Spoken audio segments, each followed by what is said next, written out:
السلام علیکم۔ آج ہم کہ پاکستانی طلبہ فرانس میں کیسے تعلیم حاصل کر سکتے ہیں، اور جو بنیادی سوالات ذہن میں آتے ہیں، مطلب کیا فرانس واقعی سستا ہے، وہاں رہنے کا خرچہ کتنا ہے، کیا پڑھائی کے ساتھ آپ جانتے ہیں کام کر سکتے ہیں، اور اسکالرشپس، مالی مدد، اس کا کیا حساب ہے؟ جی، یہ بہت اہم سوالات ہیں۔ تو آج ہم کوشش کریں گے کہ ان سوالات کے ذرا ٹھوس جواب مل جائیں جو اس ویڈیو میں بتائے گئے ہیں۔ اچھا، تو پہلا سوال یہ کہ بھئی فرانس ہی کیوں؟ ویڈیو کے مطابق تو سب سے بڑی بات وہ سرکاری یونیورسٹیوں کی فیس ہے، بہت ہی کم۔ جی ہاں، یہ ایک بہت بڑا پلس پوائنٹ ہے۔ کچھ کورسز تو سالانہ 300 یورو سے بھی کم ہے۔ بالکل۔ اور اگر شروع کے خرچے کی بات کریں نا، پاکستان سے جانے تک جیسے داخلہ، ویزا فیس وغیرہ ملا کر کا اندازہ ہے کوئی 4 سے 5 لاکھ پاکستانی روپے۔ اچھا، 4 سے 5 لاکھ، یہ تو دوسرے کئی ممالک سے کافی کم لگتا ہے۔ جی، نسبتاً کم ہے۔ اور وہ شینگن ویزا والا فائدہ بھی تو ہے، پورے یورپ میں گھومنے پھرنے کی آزادی۔ جی بالکل، شینگن زون میں سفر۔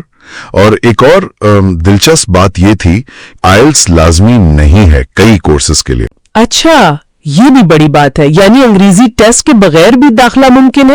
جی، ذریعے کے مطابق ایسا ممکن ہے، اور داخلے کے لیے نمبر بھی کوئی بہت زیادہ نہیں چاہیے، شاید 50 سے 60%۔ اور programmes, bachelors, masters, P H D سب ہے؟ جی ہاں، تینوں سطحوں پر پروگرام دستیاب ہیں۔ ٹھیک ہے۔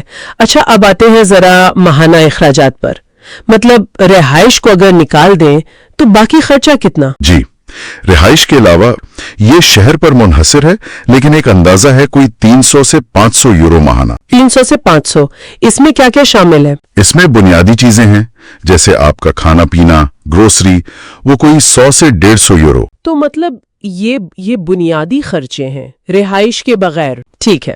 ٹرانسپورٹ پہ شہر کے اندر 20 سے 75 یورو تک، پھر موبائل انٹرنیٹ، اس کا بل 20 سے 40 یورو، اور ہیلتھ انشورنس بھی ضروری ہوتی ہے، اس پر بھی ماہانہ 20 سے 40 یورو لگ سکتے ہیں۔ اچھا، تو اب رہائش کی بات کر لیتے ہیں، وہ کتنا ہو سکتا؟ جی ہاں، رہائش کا خرچہ اس سے الگ ہے۔ جی، رہائش میں بھی فرق ہے۔ اگر تو آپ شیئرڈ اپارٹمنٹ میں رہتے ہیں 150 سے 200 یورو ماہانہ، لیکن اگر پیرس جیسے شہر میں اپنا اسٹوڈیو لینا ہے تو مہنگا پڑے گا، 300 سے 500 تک بھی جا سکتا ہے۔ پیرس تو مہنگا ہے۔ جی، سب سے سستا آپشن جو ہے وہ یونیورسٹی کے ہاسٹل یا ڈومز ہیں، وہ 100 سے 150 یورو ماہانہ میں مل سکتے۔ تو کل ملا کر دیکھیں، رہائش اور دوسرے خرچے ملا کر تو ماہانہ کم از کم 400 سے 650 یورو یا شاید اس سے کچھ زیادہ کا حصہ بٹھانا پڑتا ہے۔ صحیح، یعنی رہائش کا فیصلہ بہت اہم ہے بجٹ کے لحاظ سے۔ اچھا، اب وہ سب سے اہم سوال، کیا یہ خرچے پورے کرنے کے لیے کام مل سکتا ہے ساتھ ساتھ پارٹ ٹائم جاب؟ جی، وہاں ہوٹلوں میں، ریسٹورنٹس میں یا ٹور گائیڈ وغیرہ کے کام ملنے کے امکانات زیادہ ہیں، اور کمائی بھی اچھی ہو سکتی ہے، ماہانہ 500 سے 800 یورو تک۔ تو مطلب یہ تو بہت اہم بات ہے کہ پارٹ ٹائم کام سے نہ صرف رہنے کا خرچہ نکل سکتا ہے۔ چھوٹے شہروں میں شاید ٹورزم والے کام کم ہوں، لیکن دوسرے کام جیسے ریسٹورنٹ میں ویٹر، ڈیلیوری سروس، صفائی کا کام یا اخبار وغیرہ بانٹنا، اس طرح کے کام مل سکتے ہیں۔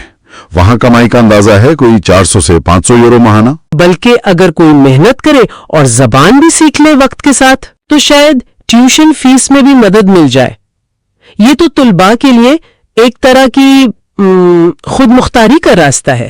جی ہاں، یہ ایک بڑا پلس پوائنٹ ہو سکتا ہے، اور مالی بوجھ کم کرنے کے لیے اسکالرشپس کا بھی ذکر ہے ویڈیو میں۔ اچھا، کون کون سی اسکالرشپس ہیں؟ کئی اہم نام لیے گئے ہیں، جیسے ایفل ایکسلنس اسکالرشپ، یہ کافی مشہور ہے۔ جی، اس میں ماہانہ وظیفہ بھی اچھا خاصا ہے، تقریباً 1200 یورو۔ ایراسمس منڈس، وہ بھی بہت معروف ہے۔ جی، اس کے علاوہ کیمپس فرینڈز کی اپنی اسکالرشپس ہیں، یورپین یونین کا ایراسمس منڈس پروگرام ہے۔ زبردست، تو مطلب مالی مدد کے بھی کئی راستے موجود ہیں۔ جی، اور یہ بھی ہے کہ کئی بار یونیورسٹیاں خود بھی اچھے طلباء کو ٹیوشن فیس میں رعایت دے دیتی ہیں یا مکمل معافی بھی۔ ہاں، یہ تو ہر جگہ ہوتا ہے شروع میں۔ تو حتمی بات یہی ہے کہ امکانات تو ہیں، لیکن محنت اور تیاری بہت ضروری۔ بالکل۔ تو اگر ہم خلاصہ کریں تو فرانس واقعی ایک قابل غور آپشن لگتا ہے،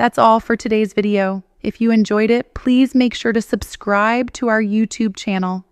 Thank you very much.